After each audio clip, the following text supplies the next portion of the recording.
Let us now consider how we can harness these physical effects to create a new type of self-contained circuit element known as an inductor.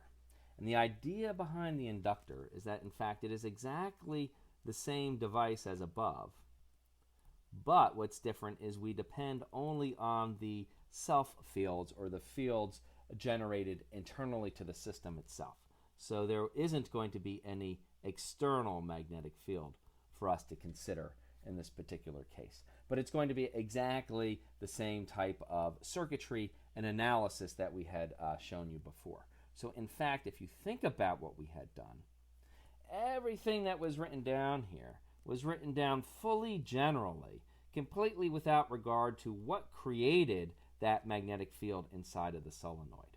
So what we're going to do now is not have that be some externally imposed magnetic field, but rather we are going to depend upon this field as actually being the field generated by whatever currents might be flowing through the circuit themselves.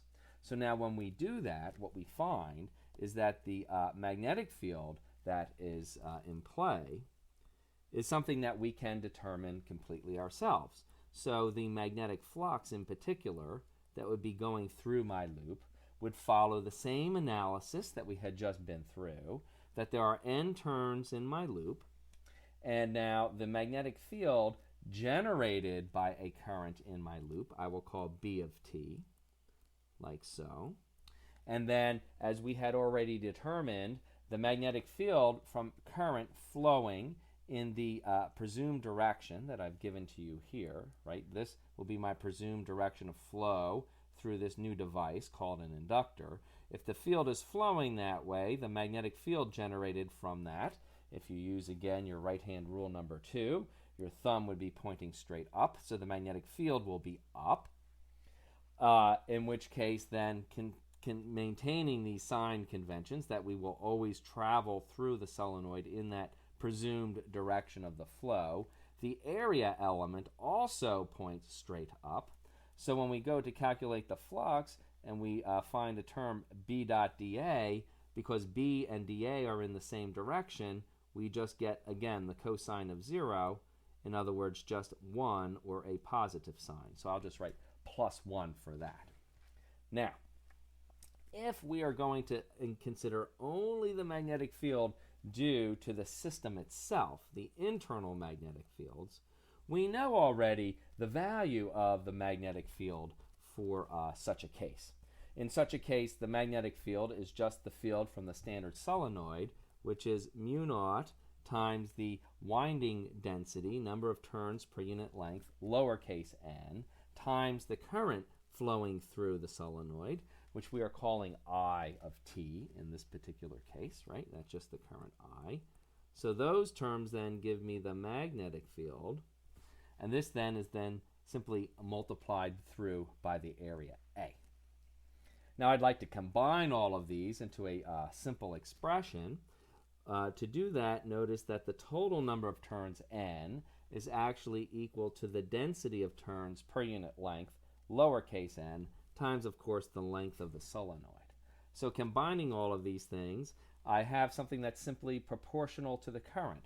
I have, collecting all of my constants, I've got mu naught, right? I've got, when I think about what goes into n, I've got a lowercase n, so there's lowercase n. There's going to be, of course, a factor of L also. As I go through the remaining terms, there's mu naught, which I've already copied. There's another factor of n, so this will be n squared. I want to copy over all of the geometric factors first, so I won't write the current I yet, but I see there's an area A, and oh, that's kind of interesting. Notice I've got length of the solenoid times the area. The volume of the solenoid is coming into here. That's going to be interesting. That's going to come in maybe later. So I'll note that down. That's volume. And that's one of those things that makes us go, that could be convenient later. And then, of course, the final factor is this I of t. So you notice we have a kind of neat result, which is very commonsensical, that the flux through this solenoid, whatever shape it's going to be, is actually going to be just proportional to the current times a series of constants. And that makes sense because we know flux, of course, is proportional to the magnetic field. If I double the field, I double the flux. And the field itself is always, and that's a general principle, right? And the field itself is always going to be proportional to the current. So it's eminently reasonable to expect that flux would always be proportional to current. So as a general rule, we've just calculated now a specific example for a particular solenoid. But in general, we do expect the flux through a coil like this in the circuit, regardless of the shape of the coil, to be equal to some constant times the current. And that constant is usually called capital L, and then that multiplies the current.